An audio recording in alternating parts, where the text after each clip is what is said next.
Hey anime fans, welcome to our channel Anime Rewind. In today's video, we will recap the first season of the 2012 anime series, Sword Art Online. So without wasting any more time, let's get to the video. A virtual reality gaming console, known as the Nerve Gear, alongside the world's first virtual reality game, called Sword Art Online.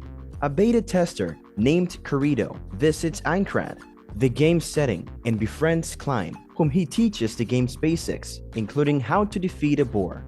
Kirito and Klein can't log out hours later. Akihiko Kayaba, the game's creator and an employee of Argus, tells players that he removed the option to log out and that they will die if their Nerve Gear helmet is removed or their health bar reaches zero. He admits he created this game to become God over his own dominion, and the only way to log out is to clear Aincrad's 100 floors.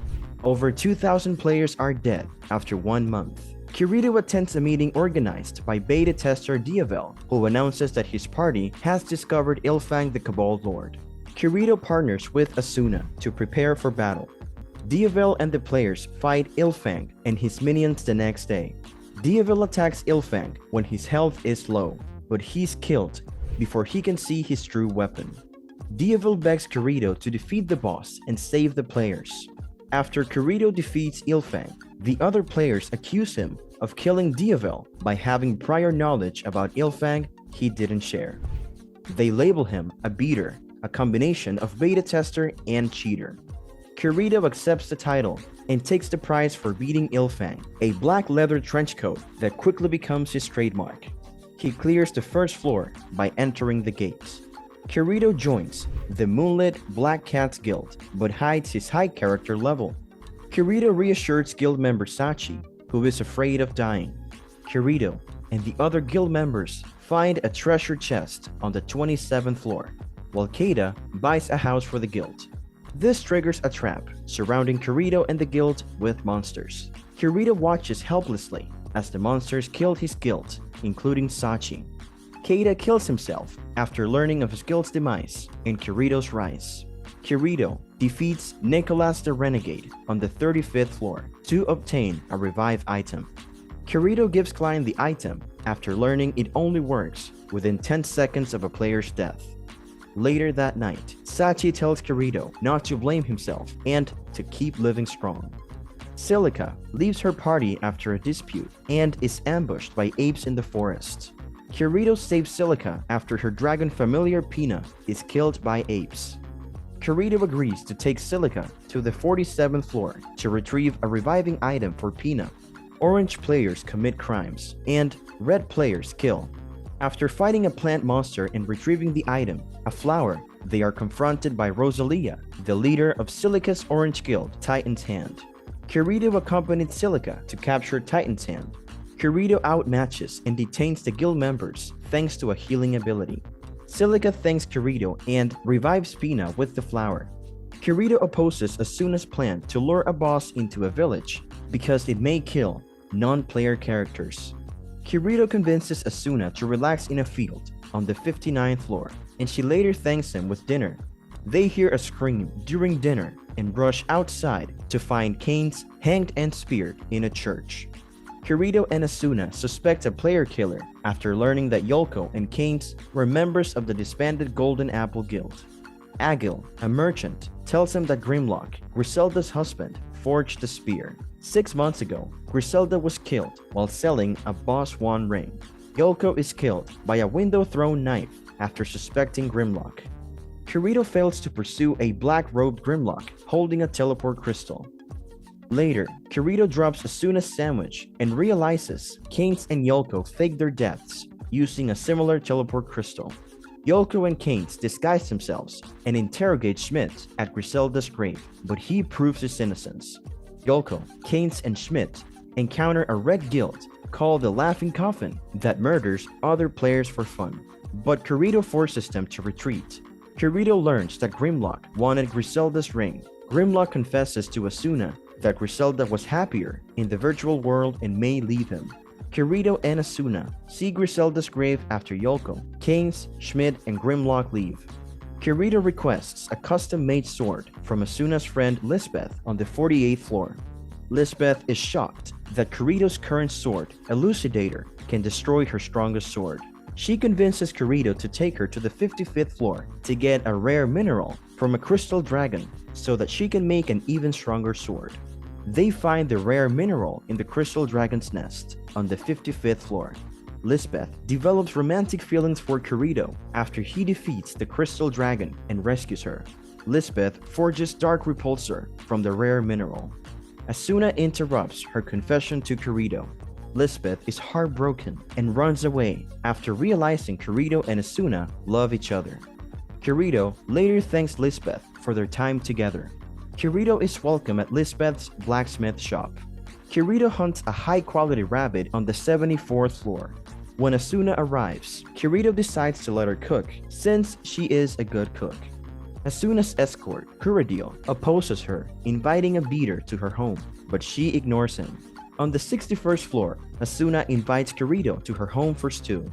Kirito prefers to play alone, but Asuna convinces him to join her. The next day, Kuradil challenges Kirito to a duel to see who can best protect Asuna. Kirito destroys Kuradil's sword. Kuradil accuses Kirito of cheating after losing to a beater. Asuna orders Kuradil to return to the Knight of the Blood Oath's headquarters. Kirito and Asuna later clear the dungeon and find the boss room. Kirito and Asuna flee the chimera-shaped boss, Gleam Eyes. Klein and Furinkazan greet them. Kirito gives Kobats the dungeon map despite Asuna and Klein's objections. Kirito, Asuna, and Klein find Kobats dead and the Aincrad Liberation Force injured. The trio attacks the Gleam Eyes boss but fails. Kirito must dual-wield his two swords to defeat the Gleam Eyes. Asuna embraces a collapsed Kirito. Heathcliff, leader of the Knights of the Blood Oath, challenges Kirito to a duel. If Kirito wins, Asuna can quit, but if he loses, he must join. Asuna warns Kirito on the 75th floor that the skill of Heathcliff gives him maximum sword and shield strength. Kirito tries to strike Heathcliff in an arena, but he parries and defeats him. Later on the 55th floor, after Kirito tells Asuna he avoided guilds because of the moonlit black cats, Godfrey summons Kirito and Kuradil for a skill assessment.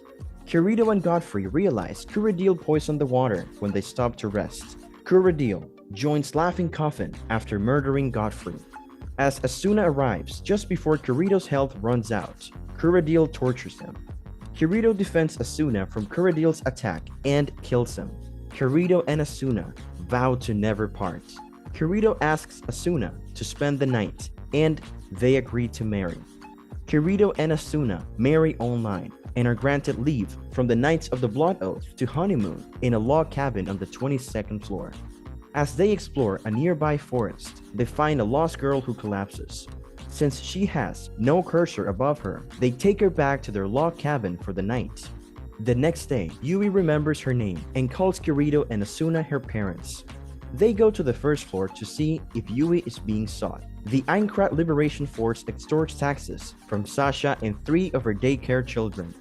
Asuna's sword causes Aincrad Liberation Force to retreat. Yui panics and glitches before passing out. Ulir visits Kirito, Asuna, Yui, and Sasha at a church daycare center. Ulir explains that Thinker was overthrown by Kibao, who trapped him in a first-floor dungeon 3 days ago. Kirito, Asuna, and Yui agree to save Thinker. Fatal Scythe ambushes them as they clear the dungeon and find Thinker. Kirito and Asuna are overwhelmed by the Fatal Scythe.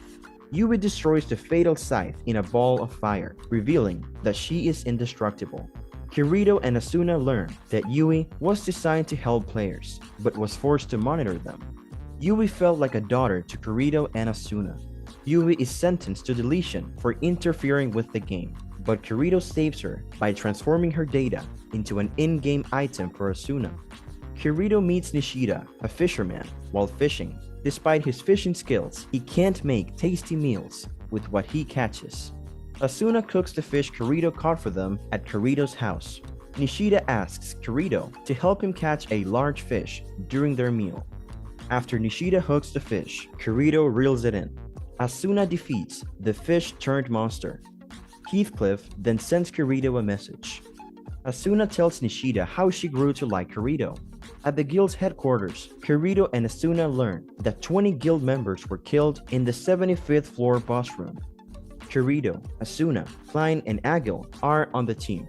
Once inside, the team battles the Skull Reaper.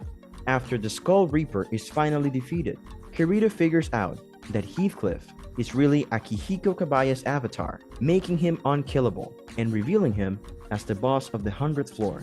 Heathcliff paralyzes everyone except Kirito and challenges him to a fair duel, promising to lock out the other players if he wins. Kirito accepts and fights Heathcliff. Asuna sacrifices herself when Heathcliff prepares to strike, leaving Kirito devastated. Kirito is killed by Heathcliff, but he overpowers him and wins the game. Akihiko tells Kirito and Asuna on a floating platform over Aincrad that he wanted everyone's dream world. He congratulates them and bids farewell. Kirito and Asuna reveal their real names and embrace as the world crumbles. In real life, Kirito awakens in a hospital and searches for Asuna. That's all for this video. Hope you have enjoyed watching this video. So, who is your favorite character in the series? Let me know in the comments section below. If you like this video, then give it a thumbs up and subscribe to our channel so that you will never miss any updates.